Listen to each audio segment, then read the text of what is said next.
Blackwood House presenta. En esta edición de Creative Talks Podcast, te vamos a dar una masterclass sonora sobre el futuro del turismo y los problemas que existen el día de hoy. Saca tu libreta porque vas a apuntar como loco en esta edición de Creative Talks Podcast. Fernanda Rocha, si supieran lo que has hecho y depositado en horas para que este podcast suene nuevamente como tenga que sonar, ahora ya no lo están escuchando unos del lado izquierdo o del lado derecho, ahora sí, ya no volvimos locas sus cabezas, ahora sí nos están escuchando bien.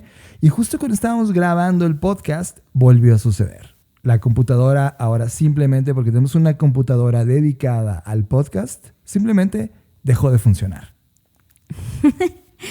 Es la ley de Murphy actuando sobre nosotros. Pero está bien, mira, a pesar de todos esos obstáculos, aquí estamos grabando una vez más, como cada semana, este podcast con un tema que está más ardiente que esta situación. Me queda claro, creo que Barcelona no nos ha dejado de dar lecciones.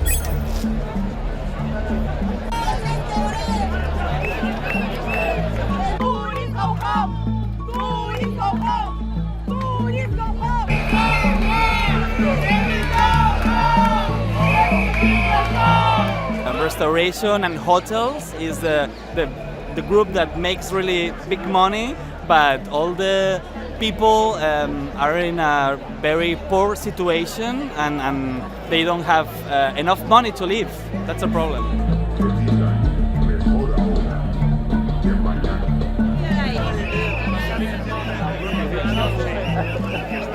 Crec que és molt important estar aquí per dues raons.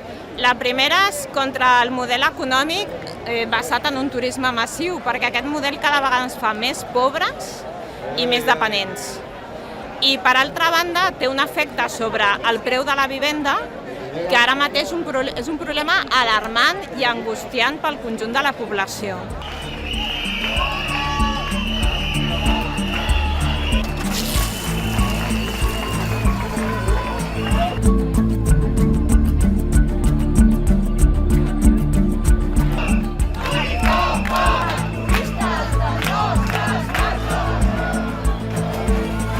Y para los que no han visto nada de lo que ha ocurrido, el pasado 6 de julio de 2024, que es el sábado, en Barcelona y en distintos lugares de España hubo una protesta, manifestaciones masivas. En Barcelona fue tremendamente masiva, debido a esta masificación del turismo en la capital catalana, en donde por un lado fue una protesta pacífica, pero también por el otro lado, como parte de las manifestaciones, también hubo este contacto. Llevaron unas pistolas de agua y cada vez que pasaban por las zonas turísticas, sobre todo en la parte centro de Barcelona, donde está totalmente...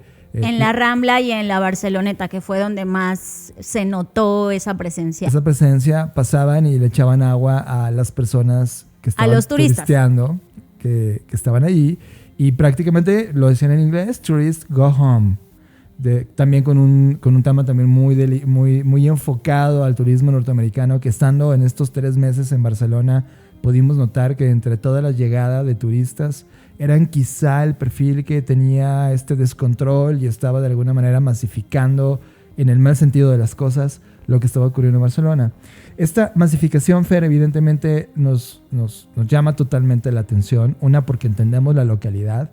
Y dos, porque esto nos trae este conjunto de señales que empiezan a calentarse.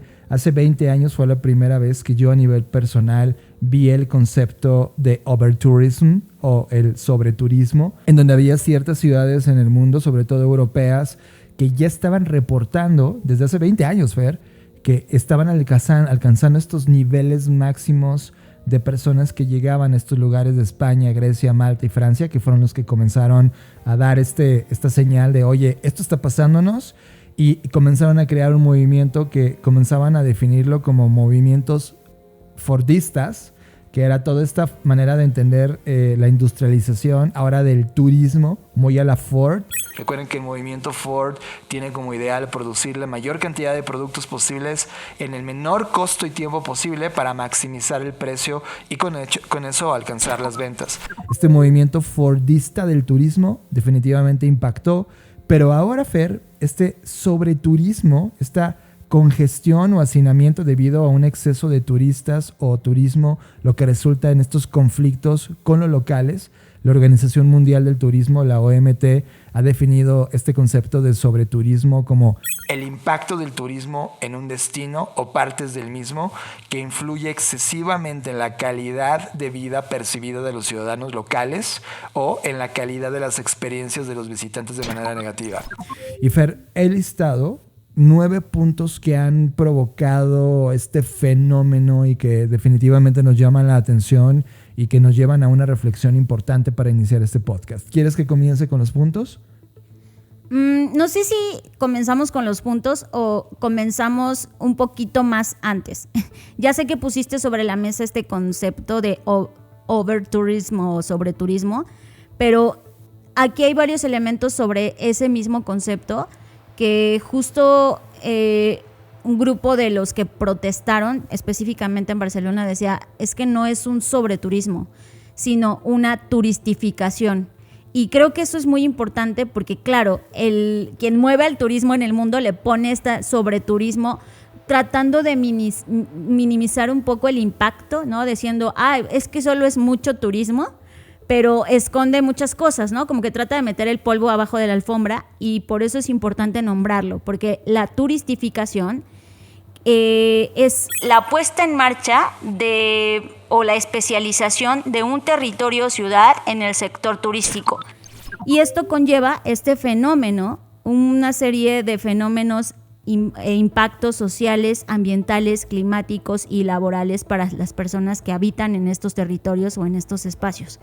Y creo que es muy importante mencionarlo así tal cual es, porque insisto, usar solo sobreturismo suena como, pues es mucha gente, ¿no? Pero como que esconde las implicaciones que hay alrededor de esto. Estoy de acuerdo contigo. Y además de donde viene la definición que la Organización Mundial del Turismo. Claro. Ahora, ojo, no estamos en contra del turismo, nosotros somos turistas.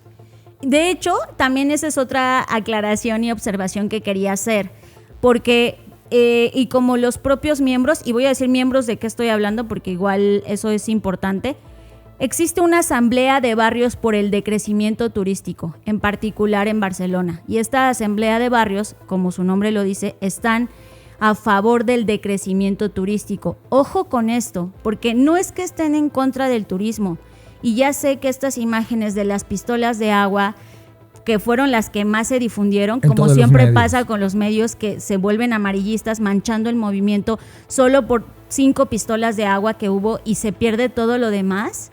¿Y qué fue todo lo demás? Que este grupo de personas, en principio, se manifestó en contra de esto, pero ellos dicen, sí estoy en contra de que le hayan echado agua a los turistas, pero estoy más en contra de las consecuencias que esto está provocando, ¿no? Eso es más grave todavía. ¿Qué es el tema central de esta manifestación? Y una de las cosas que él decía, y varios, yo vi entrevistas en TikTok en tiempo real que estaban entrevistando a las personas de por qué estaban haciendo eso, etcétera. Y una de las cosas que decía, que se me hizo muy sensato, y es, no estamos en contra del turismo, estamos en contra del modelo del negocio turístico. Y eso es una cosa totalmente distinta. Y sobre eso quiero hacer ese listado. Porque esto, ahora que lo hemos visto desde que tengo conocimiento del tema hace más de 20 años hasta hoy, evidentemente ya hay una consolidación de los fenómenos que provocaron esto.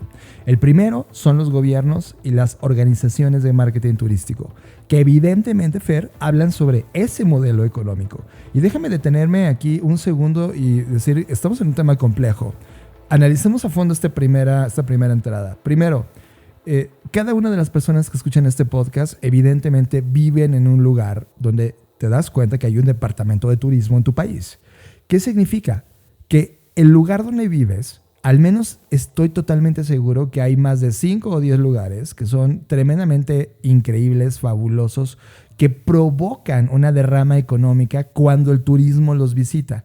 Por esa razón, el Departamento de Turismo hace toda una estrategia de atracción de nuevos visitantes a estos lugares por la derrama económica que esto significa. Y de hecho hay toda una economía relacionada, diseñada, que vive y progresa a través de este turismo. El tema es que tanto los gobiernos como las organizaciones de marketing turístico no les importa el número de personas que entran a un lugar. Si esto fuera bar, imagínate un bar y estamos en una calle donde hay 10 bares, es meter todo el tráfico posible al bar, no importando el máximo de la capacidad que puede ese bar tener. De tal manera que tanto el gobierno como las organizaciones de marketing turístico no ven esos números, no les importa el número máximo y por eso hacen este sobre, porque al final están ganando. Y eso hace otra connotación sobre otro de los apuntes de las personas que participaron, que forman parte de esta asamblea, y es: no puedes tratar a una ciudad o a un país como una empresa privada. ¿Qué significa esto? No puede ser tratado así, porque para una empresa privada, ¿qué es lo primordial? El retorno de inversión, el margen de ganancias. Y para un país o ciudad no puede ser ese el indicador. ¿Por qué? Porque hay todo un contexto de personas, de humanas, no humanas, seres vivos, habitantes, que tienes que contemplar. Por lo tanto, no se equipara el mismo modelo que tiene una empresa a un modelo de gobernanza de un país. Estoy totalmente de acuerdo, y por eso este modelo fordista, así como fue definido desde el inicio, de ver a un destino país como una compañía, es absolutamente un error. Si ahora mismo tú estás en una Secretaría de Turismo o participas en la organización del marketing turístico, pregúntate cuál es la capacidad del destino en los distintos momentos del mes y del año para poder tener una atracción que sea equivalente de manera correcta al número de visitas contra la estabilidad del lugar. Y creo que no existe ese dato, Fer. Y nada más poniendo en contexto, antes de que ahora sí introduzcas los puntos que quieres poner, les voy a poner como por qué Barcelona en particular. Nos interesa Barcelona, aunque también ocurrió en Girona, en Madrid. Barcelona, porque recién estuvimos ahí. Y vean este ejemplo. Según el Observatorio del Turismo de la ciudad de Barcelona, el año pasado, en 2023, Barcelona recibió 26 millones de turistas. En la ciudad hay 1.7 millones de habitantes. O sea, vean esta desproporción. 26 versus 1.6. Para que se den una idea, en nuestro país, Tlaxcala tiene 1.3 millones de habitantes y Nayarit 1.2. O sea, ya, para que pongamos en dimensión el tamaño. Hay colonias en la Ciudad de México, una colonia que tiene toda la habitación, todo el número de habitantes reales que hay en Barcelona hoy. Exacto. Entonces, o sea, ¿es veintitantos que dijiste? 26 millones contra 1.7. O sea, ahí está, 26 veces. Para que viven en México, toda la Ciudad de México y el área conurbada, en habitantes, todo eso es el turismo que llega a ese lugar. Pero solo 1.6 son los habitantes reales. Sí, son, digamos, quienes viven ahí. Está rebasado. No solo, es que esto es, como tú dices, esto es una cosa de explotación. Es explotación. ¿Y por qué se ha dado esta explotación? Bueno, vamos a adentrarnos, pero primero van los puntos. Entonces, el primer punto era los gobiernos y las organizaciones de marketing turístico, que evidentemente ya vimos que están topados, y no porque estén ellos autorregulándose, sino porque van por la libre mientras nadie le ponga reglas. Y esa es la primera crítica. Segundo, la asequibilidad de los viajes debido al auge de las aerolíneas de bajo costo, low cost companies, y las popularidades o la popularidad de los viajes en crucero. Esa es la segunda causa. Ahora, en el primer plano, y me voy a meter en el segundo tema, que es esta asequibilidad de los viajes, pues en realidad sí, la llegada de las aerolíneas que tienen de bajo costo sí permitieron la democratización. La masificación. Sí. Y por lo tanto, antes el ticket, si costaba 100, ahora puedes encontrar un viaje a 40. Entonces, sí, en realidad se hizo que se democratizara, que personas que no tenían un destino internacional en su agenda de turismo, de repente, ahora lo tienen y ponen en su listado dónde están las 5 ciudades más importantes del mundo a visitar, y por supuesto Barcelona es una de ellas. Que en este punto quisiera agregar, porque no sé si lo contemplaste como un punto individual, pero quisiera agregar la masificación de la influencia en el turismo. Es decir, influencers, los primeros influencers que hubo en internet y que pegaron fuerte fueron aquellos que se dedicaban a viajar. Sí. De hecho, estos influencers fueron de los primeros en poder monetizar realmente su contenido y generar modelos de negocio pues desde el inicio de YouTube, por ejemplo. Esa es la causa número 4. De acuerdo. Te me adelantaste, pero ya que la tomaste, el fenómeno de las redes sociales y el hype de los hotspots. Sí. Eso es evidentemente toda la economía de plataforma.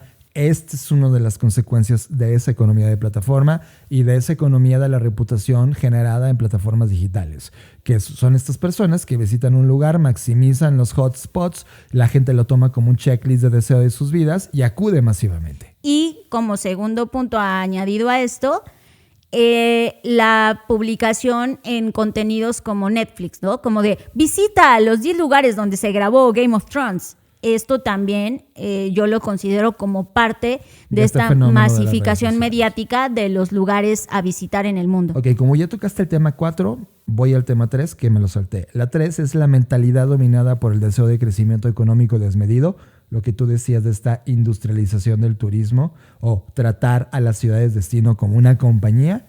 Y todo esto son culpa de estos operadores de servicios turísticos que no tienen ética ni conocimiento de estos datos, de esta relación de capacidad recibida contra realmente calidad de vida. Y no les importa porque ellos al final están vendiendo un ticket de boleto, una habitación en algún lugar en el hotel o lo que vendan en sus servicios turísticos y se les acabó la ética de cómo te la vas a pasar, cómo se le están pasando los residentes. ¿Sabes? Es como hay no escrúpulos y esa es la causa número 4. Quinta causa, el enfoque a corto plazo en el turismo. Es decir, hoy meto 26 millones en Barcelona sin preguntarme qué significa en términos de consumo, alimentos, servicios, electricidad, etcétera. Y no me importa nada qué va a pasar con esa ciudad en los siguientes 10 años. Es más, ni me importa si la ciudad está lista para recibir ese volumen de personas. O sea, imagínate, y esto lo vimos un poco cuando hablábamos, que ahorita vamos a meternos a fondo en el caso de Venecia. Venecia va por adelantado junto con Barcelona en esta discusión, igual Londres está en esa misma discusión. Venecia, en la arquitectura como está diseñada, no fue diseñada para recibir un volumen tan alto de seres humanos. Es decir, la degradación natural de cuando tú pisas con tus pies y tu peso, tu casa, el piso de tu casa, ahora suma esto por 1,000 personas pisando todos los días, se va a desgastar el suelo, se va a desgastar tu casa, se va a desgastar la arquitectura. La ciudad tiene una erosión y esa erosión, ese degradamiento, las ciudades no lo tienen planeado. Entonces estamos viendo que muchos lugares destino icónicos comienzan a tener ya este golpe de no pensar en el futuro, donde ahora están sintiendo cómo se ha degradado la arquitectura del lugar, los espacios públicos, el mantenimiento del lugar se vuelve no costeable porque nadie está pensando en ese futuro. Y en este punto de Venecia, que qué bueno que lo tocas, Venecia en su último censo, que los datos que tengo yo en este momento son del 2017, tenía 261,905 habitantes. O sea, nada. Como tú dices, hay colonias en nuestro país que tienen más.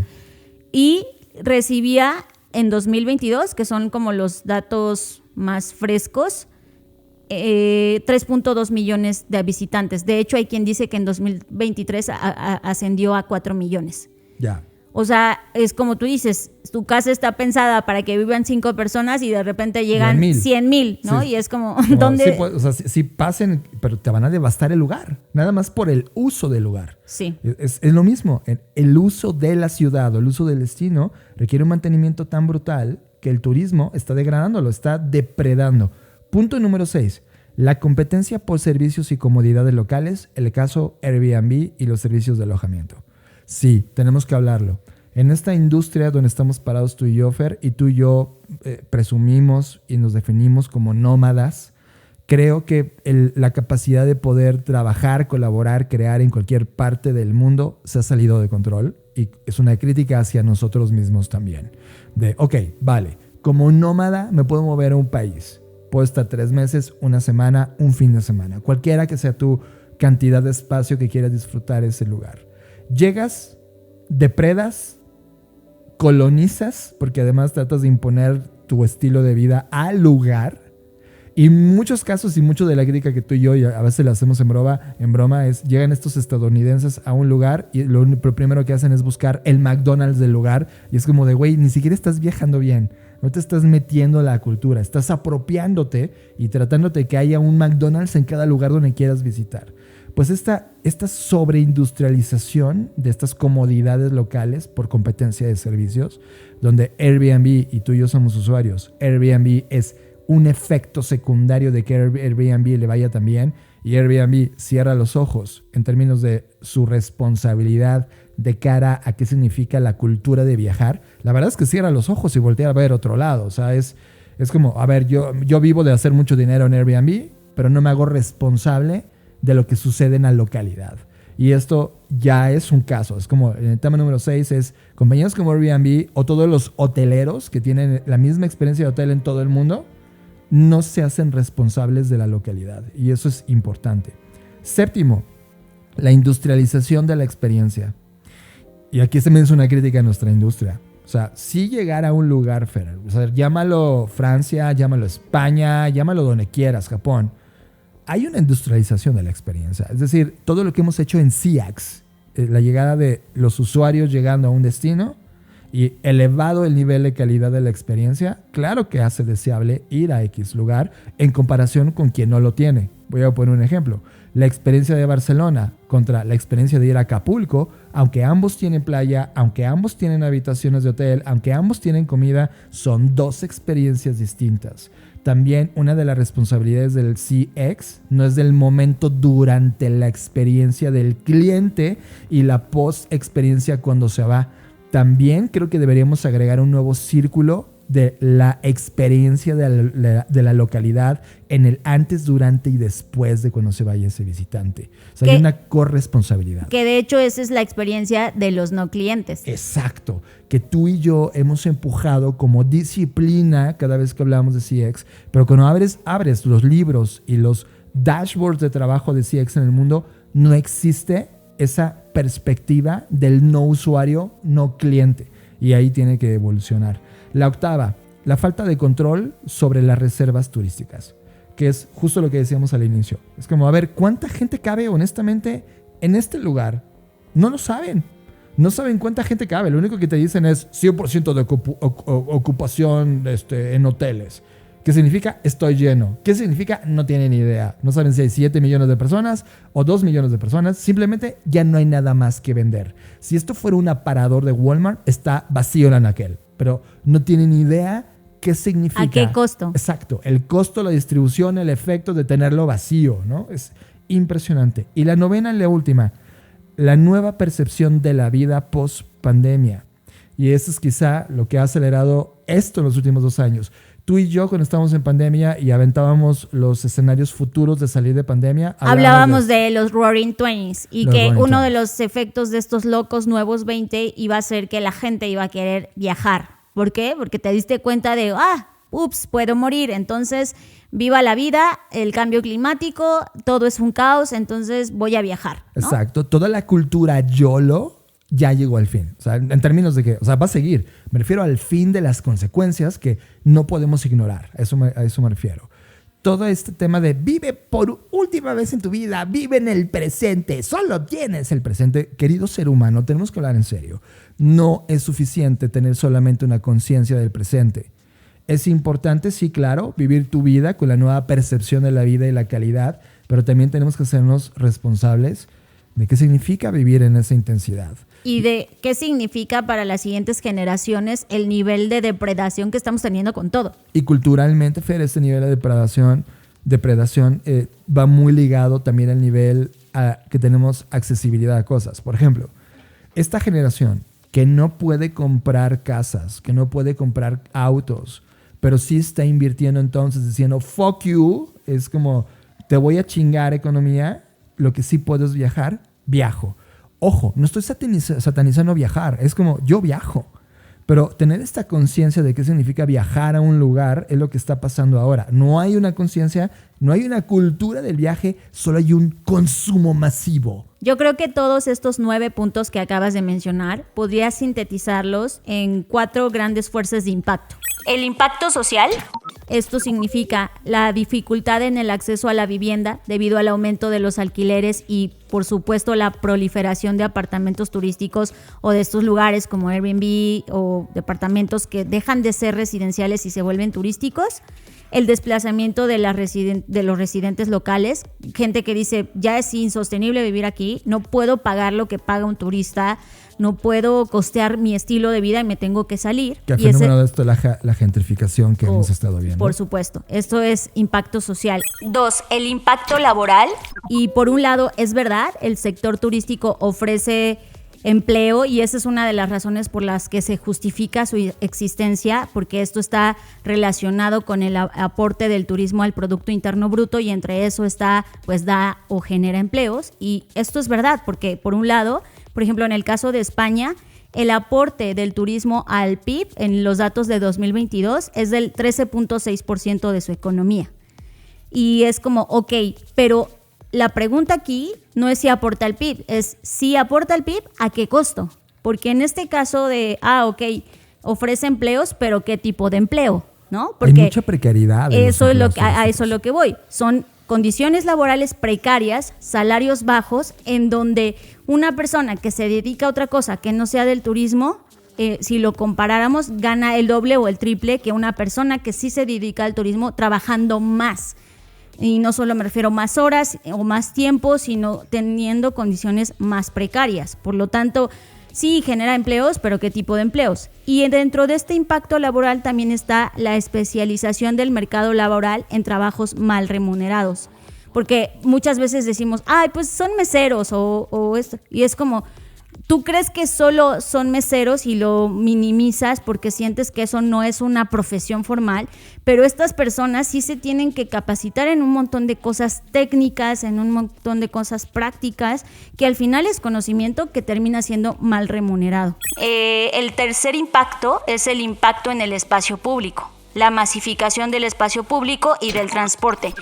En Barcelona ya había pasado que incluso hay unos minibuses, unos camioncitos pequeños que solo se utilizan en ciertas partes de la ciudad. Se tuvieron que borrar de Google Maps. Barcelona, el gobierno de Barcelona tuvo que hablar con Google en la parte de Google Maps para que borraran esta disponibilidad de estas rutas en Google Maps, porque las personas lo estaban usando para pasear y la gente que sí necesitaba trasladarse, pues no podía usar su propio transporte público. Esa señal la vimos estando en Barcelona. Sí. Porque caminando entre algunas colonias, el espacio de las avenidas es muy reducido. Más, ni siquiera te puedes estacionar, solo cabe un auto.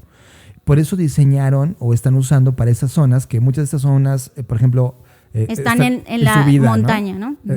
Justo al Montjuic hay mucho de ese transporte, que son muy pequeñitos.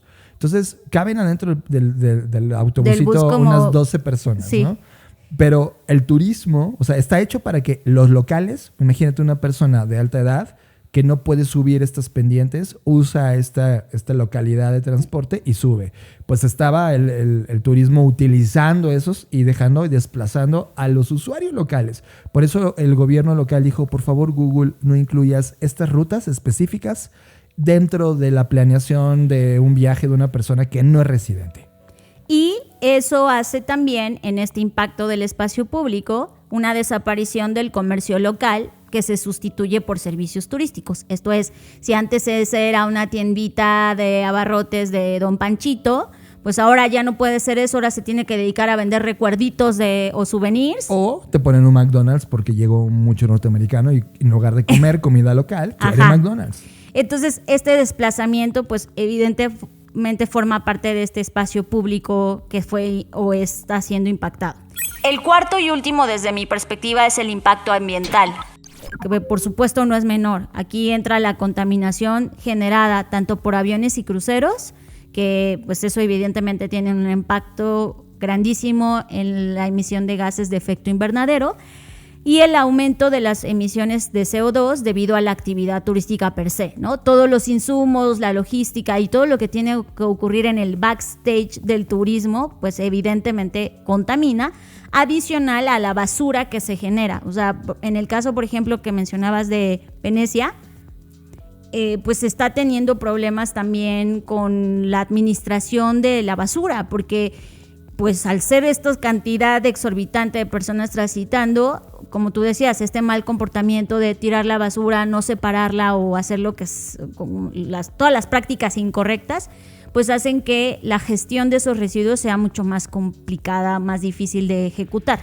Claro, y en el caso de Barcelona, en esta relación, gente viviendo en la localidad contra gente recibida, pues prácticamente el diseño de esa ciudad hoy está funcionando para los no residentes, cosa que no debería ocurrir en ningún país del mundo.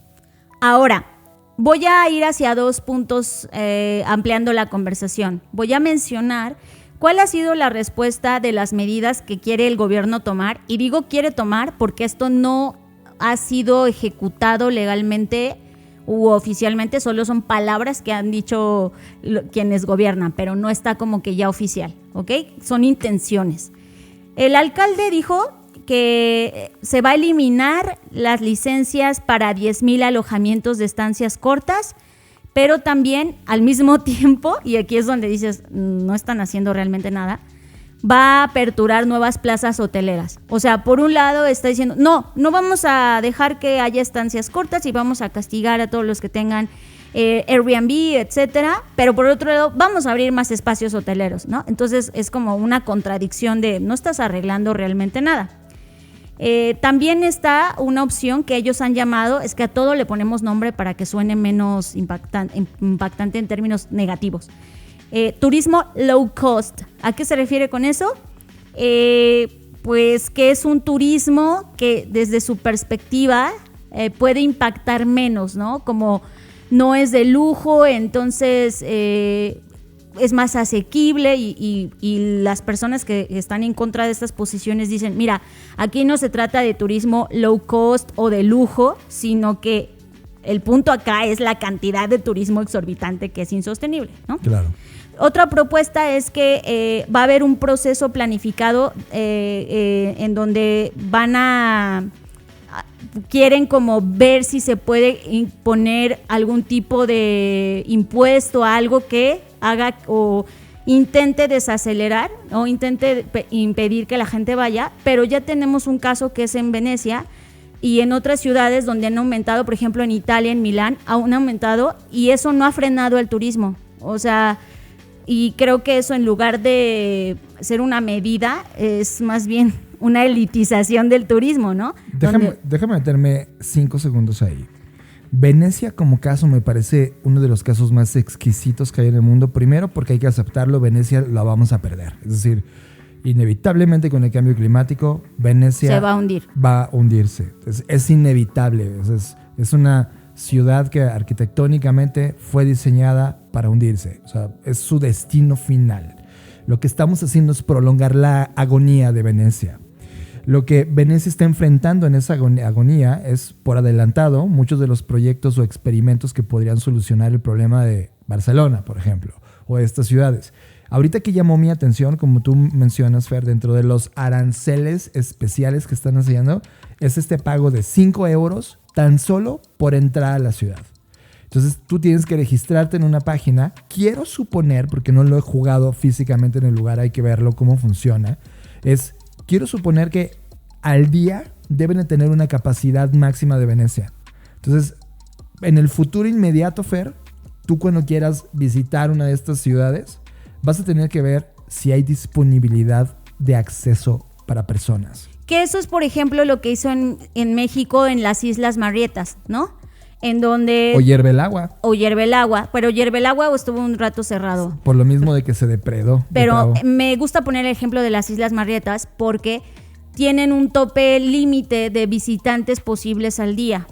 Entonces tú haces como cuando quieres ir a un restaurante de lujo a comer, haces una reservación y te dicen, bueno, solo hay 50 espacios. Exacto. Ya no podemos darle de comer al comensal 51, solo hay 50 al día. Y ya tú como turista pues te preparas y reservas. Exacto. Y si puedes alcanzar lugar, pues vas y si no, pues a hacer fila, ¿no? Exacto. Y con estos 5 euros me estaban dando los datos que recuperaron en una semana lo que ellos recuperan en impuestos en 3 o 4 meses. O sea, se tardaron una semana cobrando este impuesto adicional, lo que ellos podrían recibir en términos legales en 3 o 4 meses. Lo cual significa que ahora van a tener presupuesto para darle mantenimiento a las calles y la arquitectura de Venecia o a todo lo que hay alrededor del turismo en Venecia.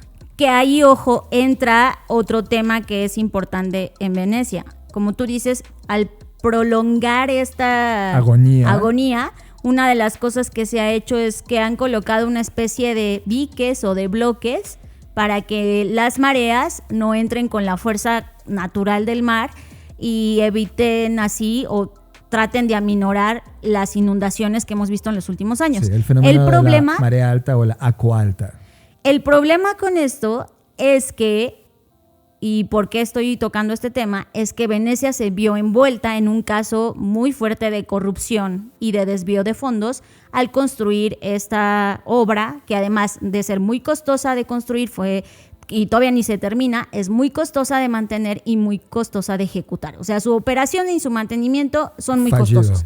Ahora, yo digo, ok, vas a recibir estos 5 euros que obviamente multiplicándolos, como tú ya nos mencionaste, reflejan lo que tú puedes recaudar en 3 meses, en una semana.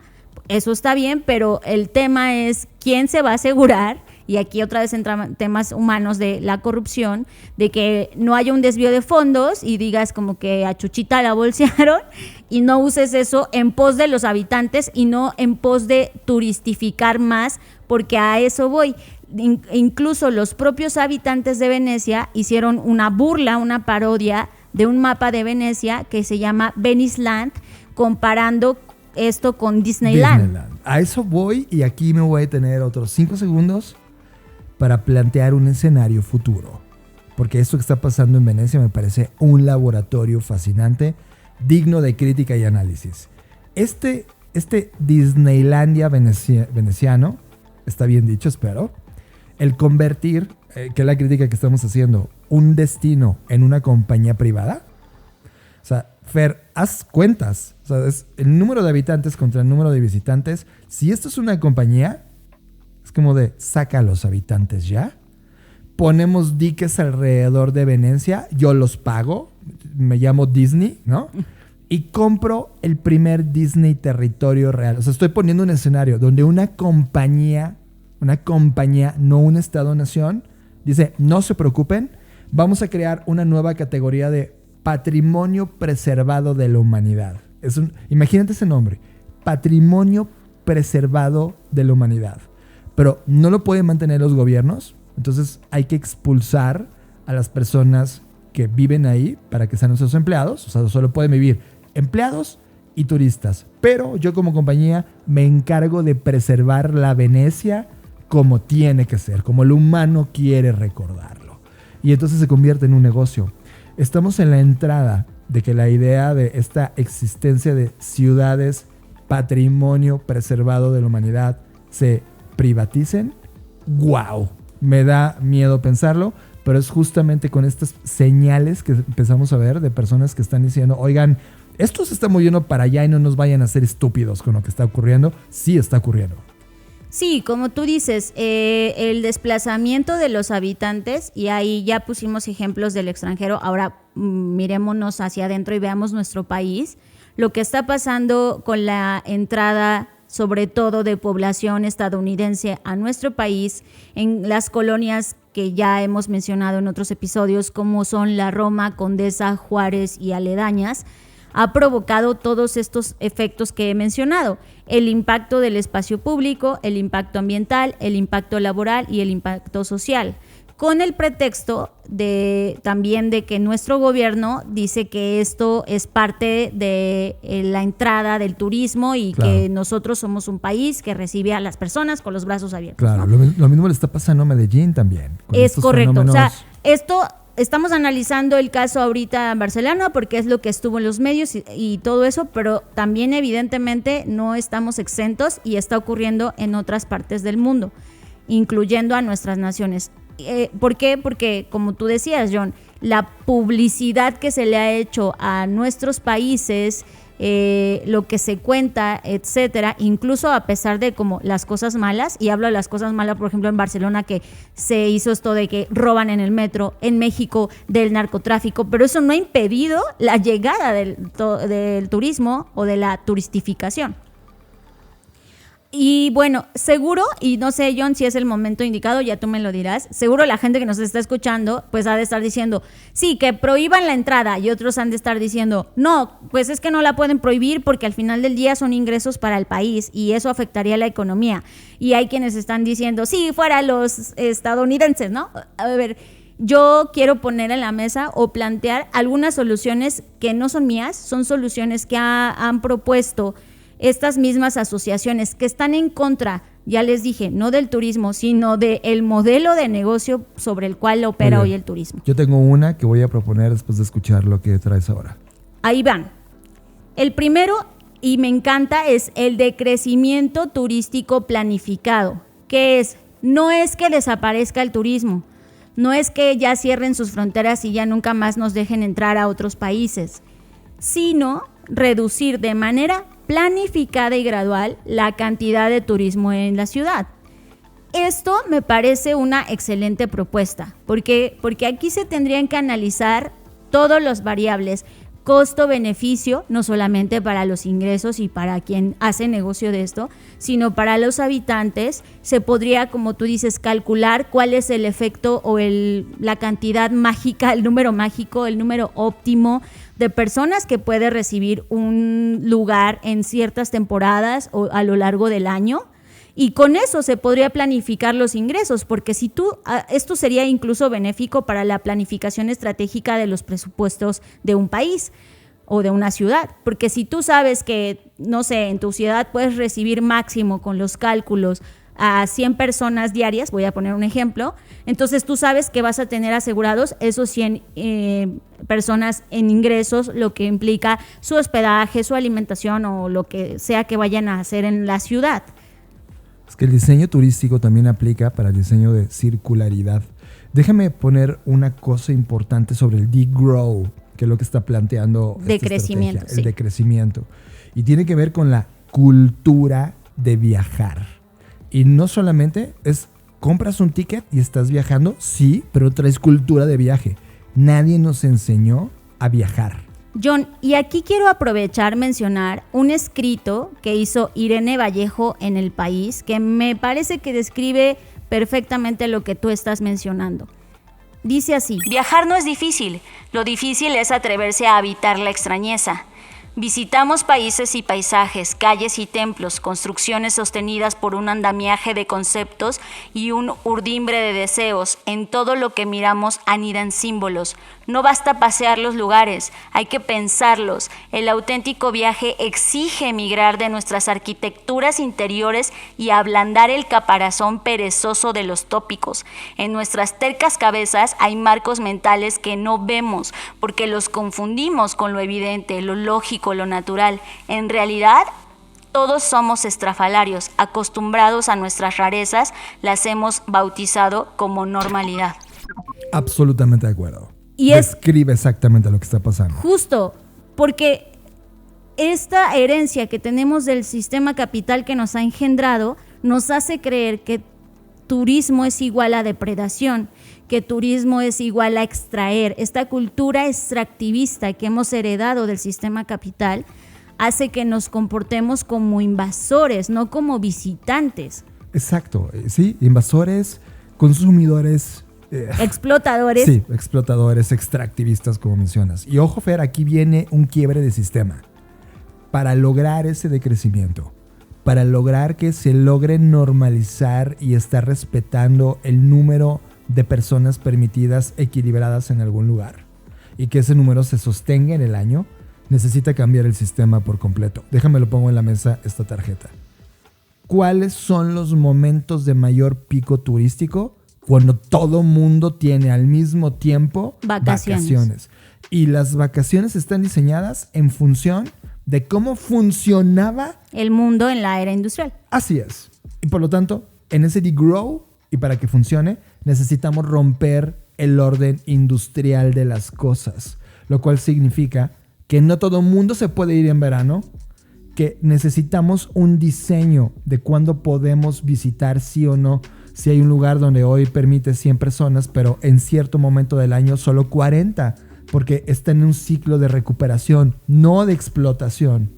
Y eso es algo que quiero mencionar aquí, que parte de la planificación es volver al origen, mirar los fenómenos naturales que tiene la Tierra.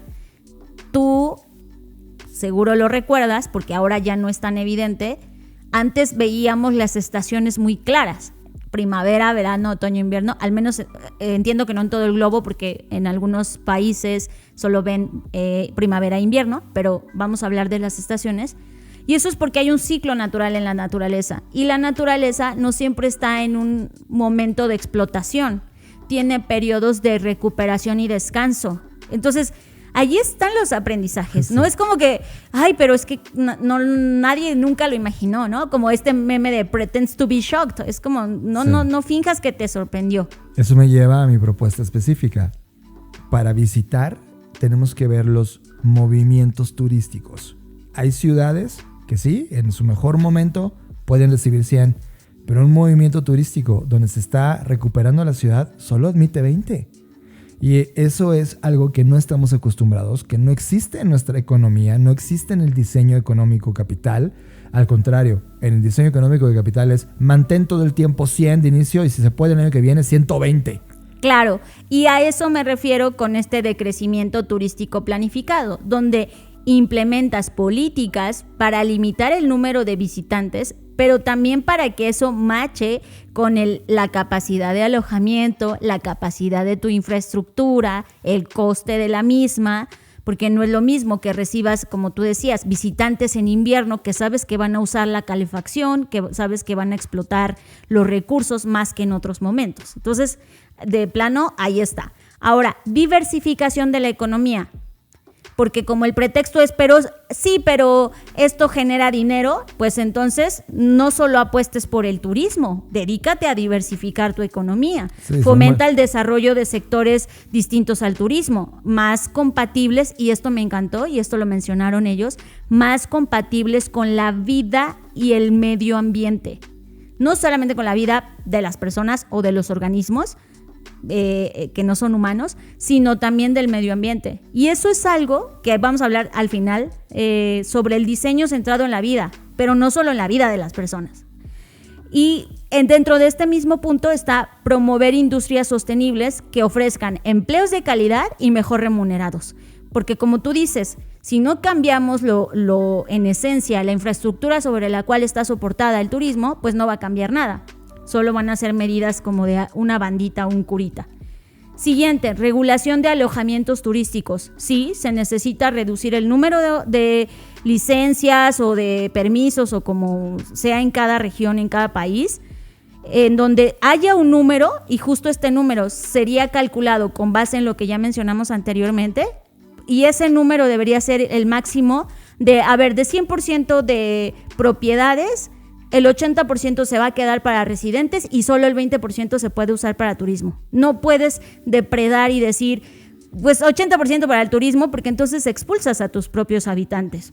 Y la idea también aquí es incentivar el uso de propiedades para viviendas permanentes, que esto es, ¿no? O sea, es como no puedes despojar y no puedes dejar al precio del mercado o al mundo inmobiliario, que aquí entra otra fuerza, el hecho de que alguien viva o no y sea asequible o no vivir ahí. Que también nos dimos cuenta, estando en Barcelona, había un movimiento protestante.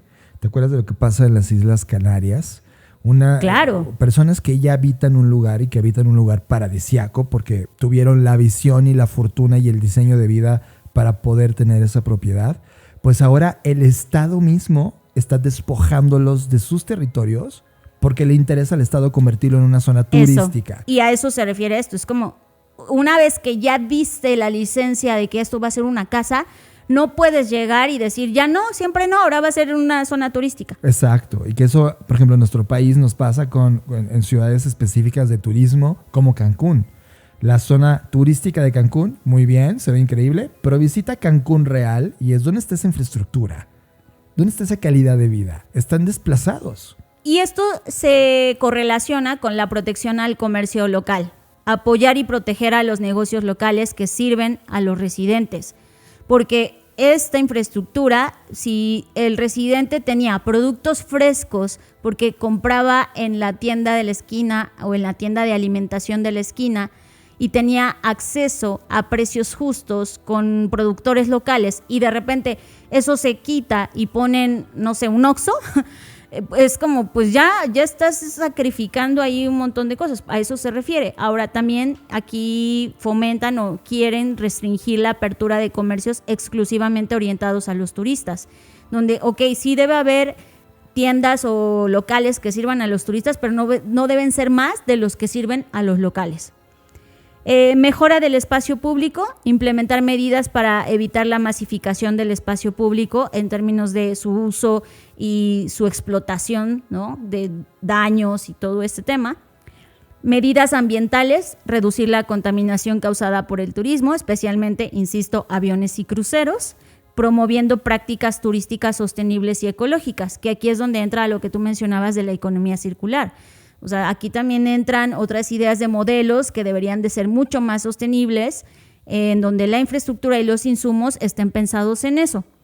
Promoción turística responsable, dejar de invertir dinero público, eso es lo que exigen, dejar de invertir dinero público en la promoción del turismo masivo y fomentar un turismo responsable y de menor impacto enfocado en la calidad en lugar de la cantidad. Que las personas que viajen sepan que hay estas reglas y que se las hagan respetar como entidades del gobierno, haga respetar esas reglas. Y por último, eventos a gran escala. ¿A qué se refiere? Evitar la organización de grandes eventos, y aquí es una crítica, por ejemplo, Barcelona, que recibe uno de los premios de la Fórmula 1, la gente que vive ahí está en contra de eso porque dice que justo eso fomenta, o la Copa América, que no es la Copa América del fútbol, sino el Mundial de Vela, que hace que vengan personas y como solo ven en ese evento y solo vienen así, ellos proponen pues no deberían, incluso en esos eventos deberían tener estas regulaciones de cuántas personas, etcétera. Nos encantó, y perdón por hablar tanto de Barcelona, pero en equivalencia en nuestro país, en México, equivale como Oaxaca. Oaxaca es un estado que ha sido siempre protestante, es decir, siempre está cuestionándose lo que el gobierno le da y siempre está preguntándose cómo mejorar lo que ya tiene para preservarlo. Es muy parecido la actitud Oaxaca con Barcelona. Barcelona va por avanzada en esas peticiones y me encanta que esto esté ocurriendo en ese nivel. Yo pondría una idea mía final, Fer, que esto también es otro movimiento antisistema que tiene que ver con la descentralización del turismo. Déjame, lo hablo. Cuando tú como ser humano, alguien te pregunta, ¿a qué lugar del mundo quieres ir?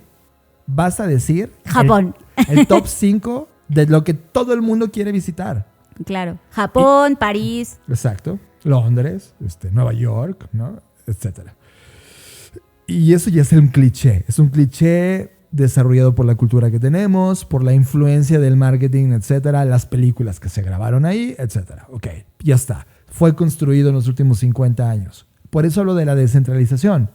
¿Dónde está la capacidad creativa para llevarnos y descubrir esos otros destinos que sí ya están empezando a equilibrar esto y que requieren de nuestra visita? ¿Por qué no voltear a ver a Laos en Tailandia? ¿Por qué no voltear a ver, ahora sí, a Oaxaca en México?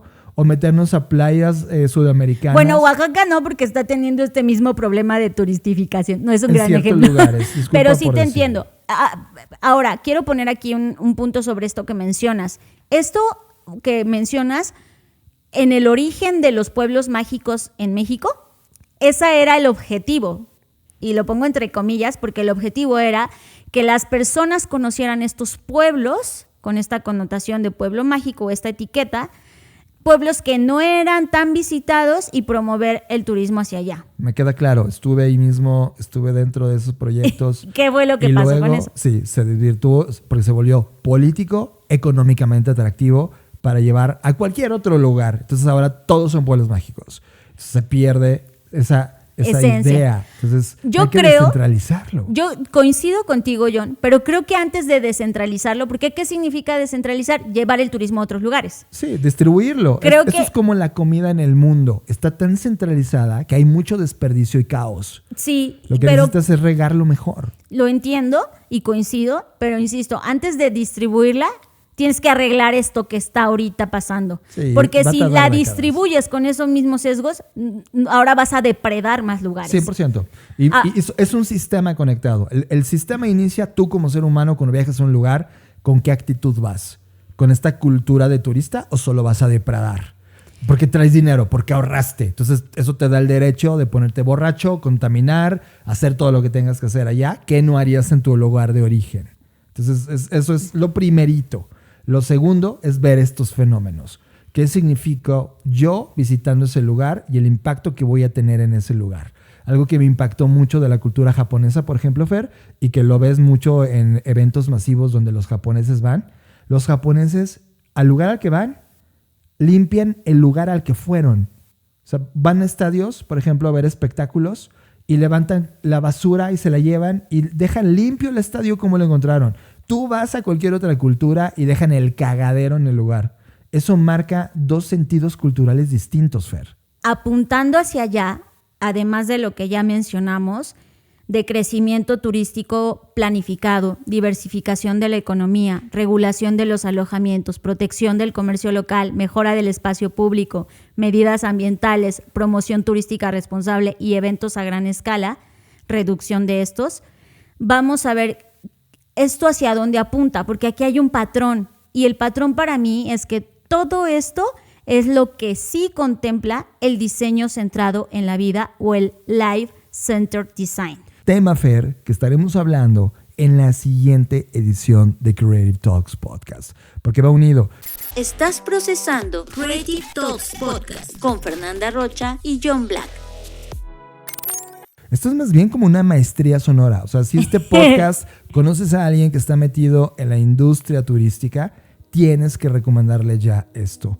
Por las señales que acabamos de decir, por la tendencia que acabamos de analizar, por las ciudades involucradas y porque además es un fenómeno global. O sea, una de las ventajas de la globalización es que el problema es idéntico llevado a la localidad, pero idéntico en sus causas que en otro lugar del mundo. Y por lo tanto, algunas ideas se pueden compartir para poder resolver en su totalidad el problema. Y creo que aquí se soltaron causas y soluciones.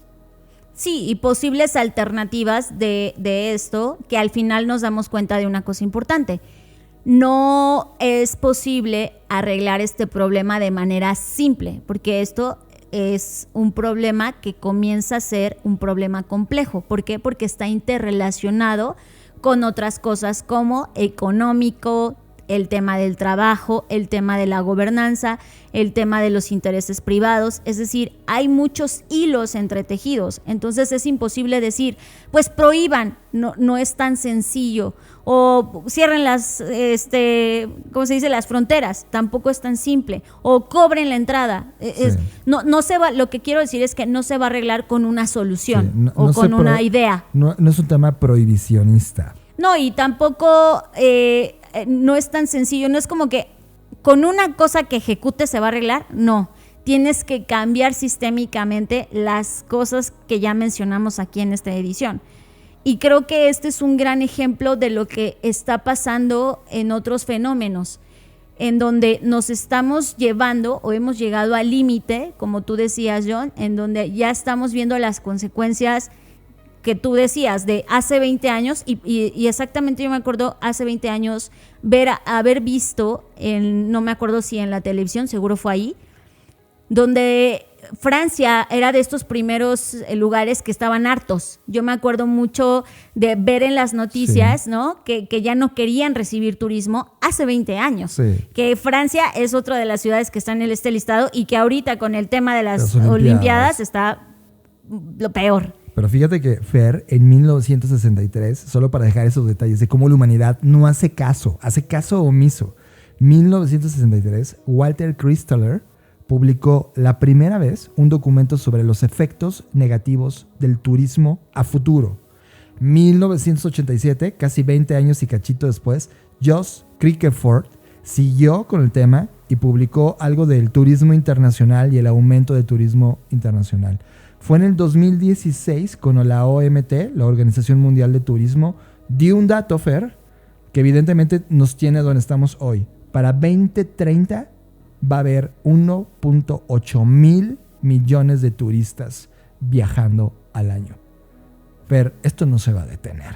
O sea, el hambre por viajar, porque tal vez, y eso es muy fuerte como una crítica social, Fer, tal vez la última libertad que tenemos como sociedad, ya ni siquiera económica, porque esta generación no está pudiendo comprar casas ni poder tener una calidad de vida correcta.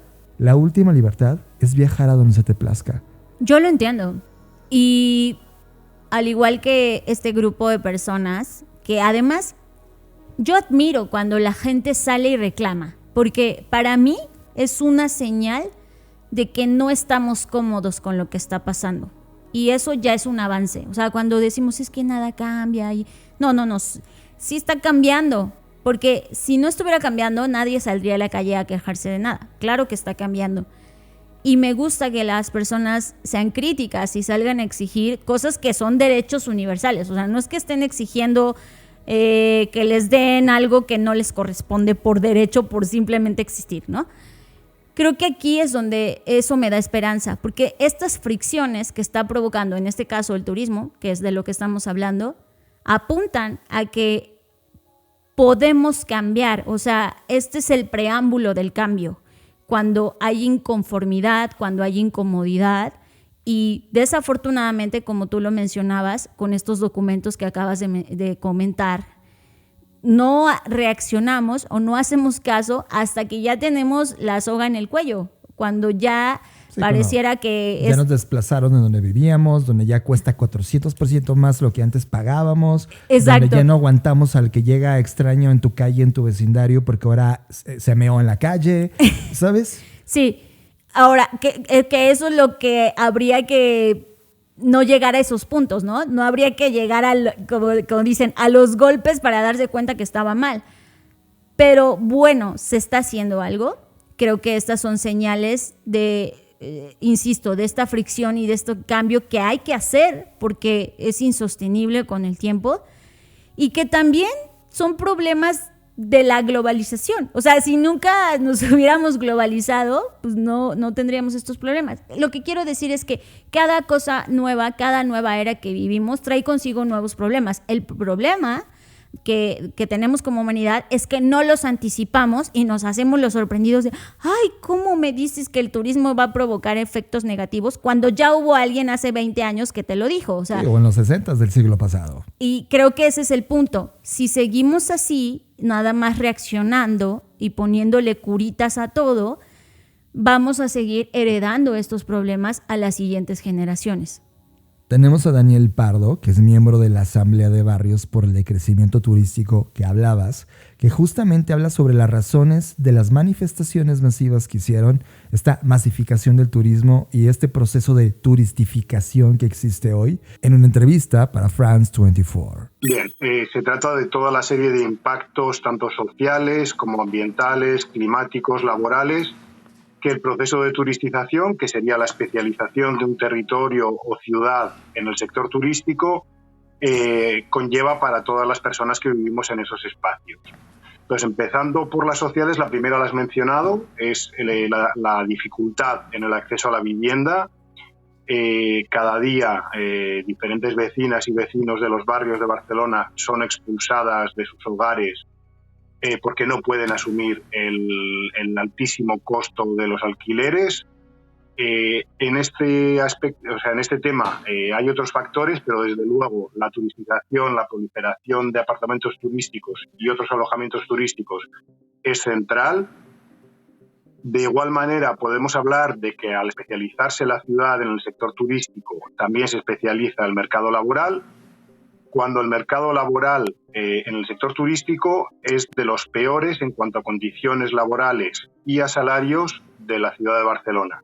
En concreto, el salario medio en el sector turístico es muy ligeramente superior a la media del salario medio general en la ciudad. Es decir, si una persona trabaja en el turismo y otra trabaja en lo que sea, estadísticamente la primera cobra la mitad. Después podemos hablar de la masificación en el espacio público y en el transporte público, que acaba quedando inutilizado. Podemos hablar de la desaparición del comercio de proximidad, que es desplazado por servicios y comercio puramente turístico, inútil para la población, que por lo tanto se tiene que desplazar más lejos para hacer sus compras diarias. Podemos hablar de la contaminación que producen los aviones y los cruceros. Creo que uno de los aspectos más importantes es el impacto climático. A día de hoy, la actividad turística a nivel global supone no menos del 12% de las emisiones globales de CO2. Todo ello lo que hace es expulsar a gente, complicarle la vida hasta extremos muy altos en el día a día y además destrozar el territorio y el planeta. Nosotros no entramos en estas clasificaciones de si turismo low cost, turismo de lujo, turismo rico, turismo pobre. Esto es algo que induce continuamente por interés propio la industria turística, desde sus lobbies y grupos de presión. El problema que tenemos en Barcelona no es del tipo de turismo, es de la cantidad de turismo. Por eso nosotros apostamos abiertamente y con propuestas concretas y estudiadas y avaladas por diferentes académicos por un proceso planificado de decrecimiento turístico, de diversificación de la economía en sectores más compatibles con la vida en la ciudad y en el planeta, porque es que no se puede continuar así. La gente está siendo expulsada de Barcelona y el planeta nos dice continuamente y la ciencia nos dice continuamente que esto no puede continuar así. Creative Talks Podcast con Fernanda Rocha y John Black. En la próxima edición de Creative Talks Podcast hablaremos del diseño centrado en la vida. Analizaremos el reporte IKEA Play Report 2024 que contiene los resultados y hallazgos de un extenso estudio de investigación internacional sobre el juego y la alegría en el hogar. Y te traemos un análisis de una plataforma llamada Metal Label, una plataforma creada por James C. Strickler, cofundador y exdirector ejecutivo de Kickstarter. Nos vemos en el episodio futuro de Creative Talks Podcast. Y con esto llegamos al fin de Creative Talks Podcast. Un unitema, Fer, que yo pensé que iba en nuestro guión que tenemos el día de hoy, íbamos solamente a dedicarnos 20-25 minutos, pero se vuelve, en el ritmo de la sesión misma del podcast, se vuelve en un tema único. Y gracias por estar en esta edición. Sí, suele ser muy optimista. Yo te dije que no iba a dar tiempo, pero está bien que no dé tiempo, porque eso significa que hay temas que requieren pues más tiempo y se les da porque son importantes y porque causan un efecto. Porque, ojo, aquí alguien podría estar diciendo, ¿y a mí qué? ¿No? Al final del día, estos fenómenos afectan a todos, directa o indirectamente, y es por eso que es necesario analizarlos. Así que gracias por estar aquí. Quiero agradecer a las personas que se inscribieron al taller de análisis estratégico de tendencias. Ahora mismo deben estar haciendo su tarea y trabajando porque nos vamos a ver otra vez este sábado. Háganme saber si por alguna razón no alcanzaron o no tuvieron la disponibilidad en este momento y quieren que se vuelva a abrir, pues háganoslo saber para ver si abrimos un nuevo grupo, porque por ahí alguien me escribió de, ay, no, es que apenas escuché el podcast y yo así. Bueno, está bien, podemos abrir otro grupo, pero que se junte el quórum para hacerlo y con mucho gusto lo hacemos. Y también quiero saludar a toda la gente que conocí en Perú, gracias. Fue una experiencia tremendamente corta, pero gastronómicamente brutal. Y wow, gracias por eso y nos escuchamos en la siguiente edición de Creative Talks Podcast. Fernanda Rocha. Nos vemos en el futuro. Escuchaste Creative Talks Podcast con Fernanda Rocha y John Black, un podcast de Black Creative Intelligence, presentado por Blackbot, Black School y Black Bull. Nos vemos en el futuro. Blackbot House presentó.